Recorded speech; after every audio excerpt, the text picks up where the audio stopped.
যদি ফেরত আসে তাহলে এত ভয়ঙ্কর রূপে ফেরত আসবে যে আমাদের কল্পনার বাইরে, এবং এটা বিএনপির ঘাড়ে চেপেই কিন্তু আসবে।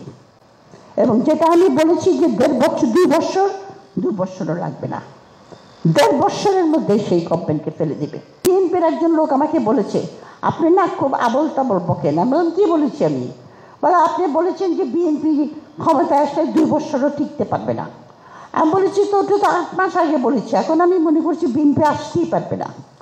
তো আমি বললাম যে আমি কি আপনার দল করি নাকি যে আপনি আমাকে বলবেন আমি কি বলবো?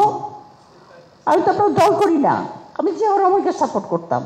তা আপনি জিয়াউর রহমান পলিটিক্স করেন না, সুতরাং আমি আপনাকে সাপোর্ট করি না। এখন আমার কথা হলো যে সালাউদ্দিন সাহেব আবার কালকে থ্রেট দিয়েছে প্রফেসর ইউনূসকে যে আর্মিকে আমরা তার সঙ্গে আমাদের সুসম্পর্ক বজায় রাখতে হবে। তার মানে কি, তাহলে কি এই বৃহৎ দলটার সঙ্গে আর্মির কোনো লেয়াজা হয়েছে, আঘাত হয়েছে, এবং ইন্ডিয়ার সঙ্গে আঘাত হয়েছে, এবং ইন্ডিয়ানরা বলছে যে তোমরা কোনো রকমের ক্ষমতায় আসো, তারপরে তোমাদের ঘাড়ে চেপে কেমন করে সাহায্য করতে হয়, আবার শেখ হাসিনাকে কেমন করে ফেরত নিয়ে আসতে হয় আমরা দেখাই দিব। আমি একজন বিএনপি লিডারকে বলেছি, বললাম আপনারা যে ফাঁদে পা দিচ্ছেন জানেন, আওয়ামী লীগকে তো আপনারা চেনেন না।